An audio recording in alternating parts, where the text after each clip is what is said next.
Hello again. Today we're going to tie this copper nymph. It's another really simple pattern. It literally tied, there's a hook, some thread, some copper wire and some dubbing. That is it. This is a fly I come across many years ago actually, and I primarily use it as a stalking bug. Although it does work very well in the rivers actually for the brown trout and especially the grayling. A friend of mine actually had a 13-pound rainbow on one of these on a day where we could not get them to take anything. It was one of those days, you know, and he tried this and yeah, literally turned the day around. Since then, I've always loved this simple fly.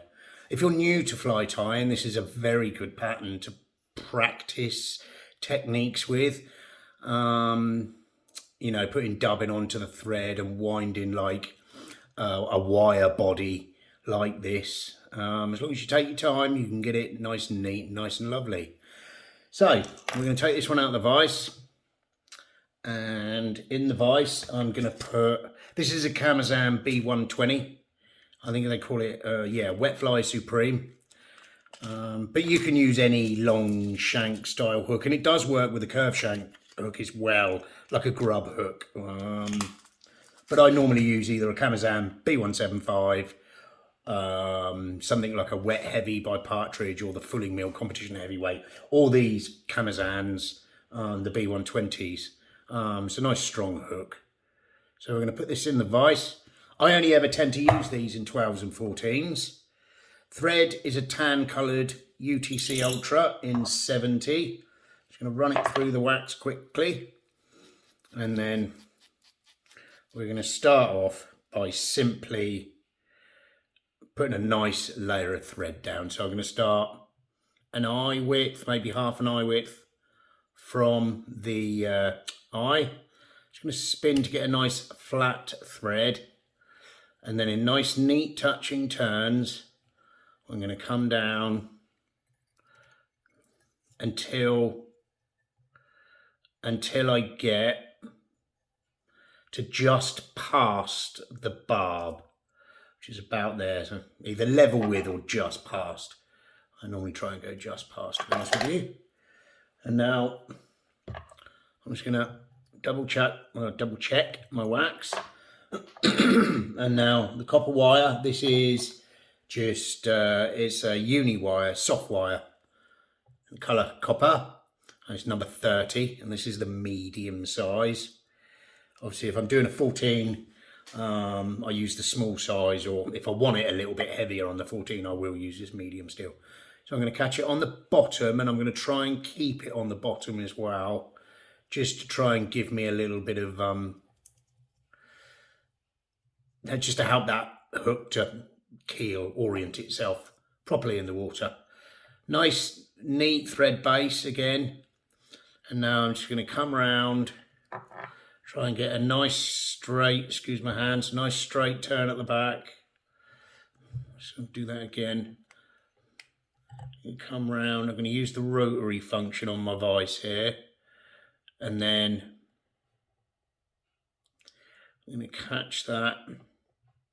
Just the first few turns are the most important. If you can get the first few nice and neat, then the rest of it isn't so difficult. So I'm just going to come up. I'm using the rotary function on my vise. I could do with my bobbin cradle, because you can see I'm wrapping the thread up. Use the rotary function on my vise. I'm just coming up in nice neat touching turns.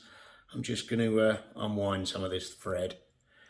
Let's come back to where it was. There we go. I'm going to carry on. Just come up. Take your time doing this. Go back if you need to go back. Just come up till we meet the thread.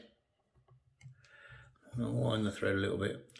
I've normally got my bobbin cradle on actually, and I don't at the moment, which is why the thread is getting wrapped up. But if you've got the bobbin cradle, you can put a half hitch in and then pull the bobbin to the side and it won't get wound up. We just do the last few turns like this over. I'm going to catch the copper and I'm going to catch it with a couple of turns, and then I'm going to pull the copper wire back. Just going to get it out of my way, and whoa, hello. Just going to get it out of my way. And then I'm going to bring the thread up to the eye, and then I'm going to come back maybe halfway. Dubbing for this is just hare's mask. All the fur that I've plucked off a hare's mask, I'm just put in a bag, blended it up. So we're going to take some of this. Remember, with dubbing, nice little tiny bits at a time. I saw this on one of Kelly Gallup's fly time videos once. If you take the dubbing, if I drop this, if it will get off my finger, if it falls like that, see that just dropped, it's probably too much to put on in one go. But if you take a little bit and it kind of hovers, I know it's caught on the hook, but if it kind of hovers in the air and doesn't just drop to the floor, that's about what you want to be putting on at a time. Nice little bits at a time. Anyway, I work my way down here. Work my way down. Just take that off. Work my way down. Getting the dubbing on. Like I said, it's worth taking your time putting dubbing on, because you just get a better fly out of it at the end, right? And like we've said so many times before, if you're not 100% happy with the fly and you pop it in your box, you'll probably never tie it on, because you'll always tie the other one on that you tied better. So make every fly, be fussy is what I'm trying to say. So now we're going to come back and I'm just going to build up a thorax back here. I'm going to build up a thorax back here. Make it nice. Chunky. I'm just going to put a tiny little bit on just to get me to the eye. A bit more on, sorry, to get me to the eye. I don't bother brushing this out at all. So just finish that off. I'm just sweeping this dubbing back. There's a little bit there that's going forward of the eye that I don't like. I'm just going to try and get that back. There we go. A few thread turns in front. I'm going to come, wax the thread, and I'm going to take the copper wire again that's still here, and I do one at the back, two through the middle, third one in front of the dubbing, and then I normally do 1, 2, and then I'll catch it off. So catch it with the thread 90 degrees, bend into that wire, couple of turns, put it back out of the way, and now we're just going to wiggle, wiggle, wiggle, wiggle, wiggle. Come on, it'll break eventually. Much better off doing that. Again, try and sweep the dubbing back.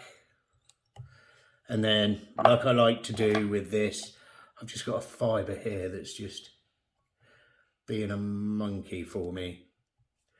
Just going to try and get that. There we go. Okay. And now, like I do with these smaller-ish flies, nice bit of varnish on the thread. Come in, whip finish.